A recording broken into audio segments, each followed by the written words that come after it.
කාරක සභා වාර්තා පිළිගැන්වීම රජයේ මුදල් පිළිබඳ කාරක සභාවේ වාර්තාව එම කාරක සභාවේ සභාපති ගරු පාර්ලිමේන්තු මන්ත්‍රී ආචාර්ය හර්ෂද සිල්වා මහතා විසින් පිළිගැන්වීම.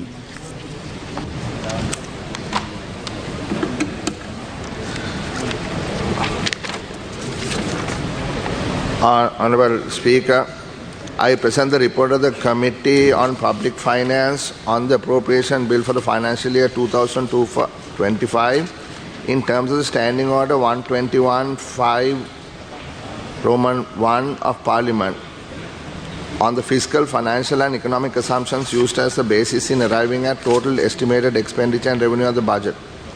Only in English language with special leave of the House, and the copies of Sinhala and Tamil languages will be presented as soon as possible. Honorable Speaker, let me take 3 minutes of your valuable time to give a brief summary. Everybody has this report on their table as at right now.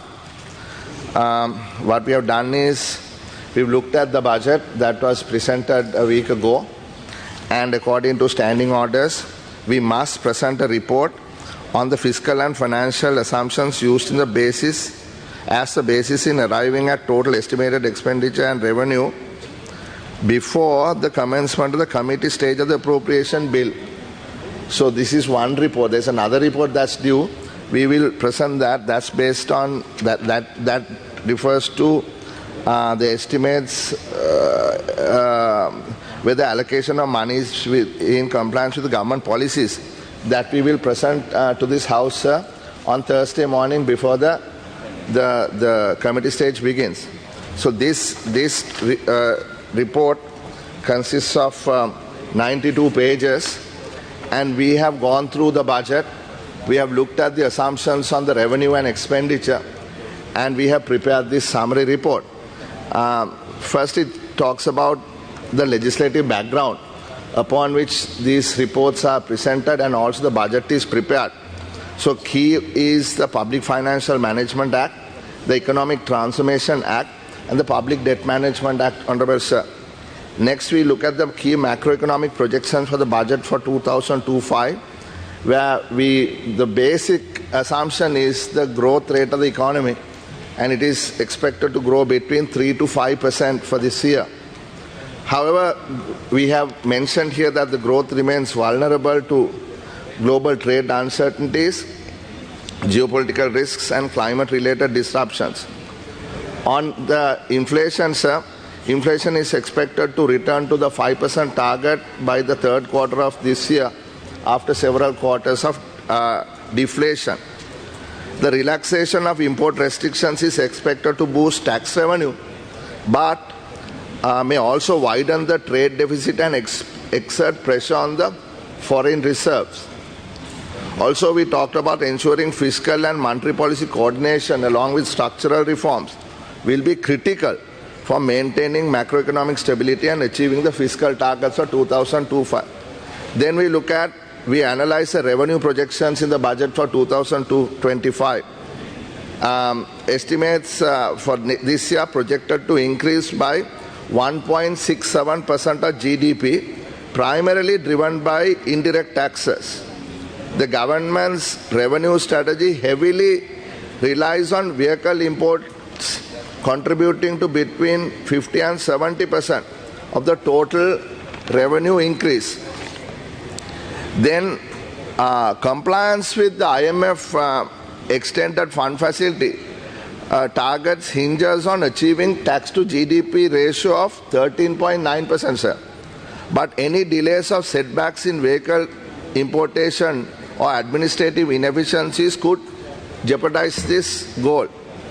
The next section looks at the government's expenditure, projecting a 17.3% increase in 2025. This excludes debt amortization, and this is an increase from 14.4% in 2024. It is primarily driven on the account of a 61% increase to rupees 1.3 trillion in capital expenditure in comparison to a 12.4% reduction to 817 billion last year. The increase is mainly on account of resumption of foreign funded projects post the debt restructure. Then we look at the debt sustainability analysis in the next section, which is key. It's very important. Based on the IMF debt sustainability analysis, the DSA targets. By the end of 2024, Mr. Speaker, Sri Lanka outperformed IMF projections with the central government debt to GDP at 98.7% compared to the IMF target of 108.8%.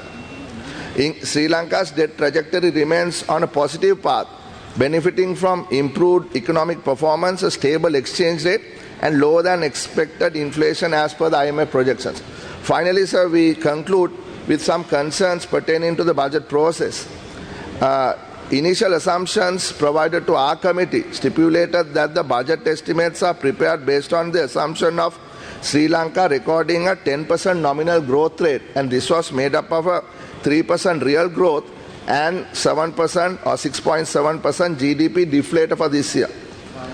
We observe that these initial assumptions by the Ministry of Finance differ from the assumptions presented in the Budget 2025 documents, which refer to estimated economic growth rate, real growth rate of 5% for 2025.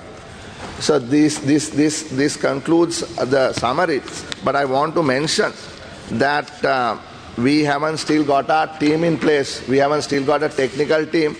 So we had a number of volunteers. I briefly mentioned them because they did it, as volunteers, led by Dr. Roshanan Pereira, consisting of Dr. Venura Velagedara, Mr. Umesh Moramudali, Ms. Chetana Ranatunga, Ms. Hasini Karunaratna, Ms. Hafsa Hanifa, Mr. K.D. Vimanga, and Mr. Daminta Gunasekar. Thank you very much.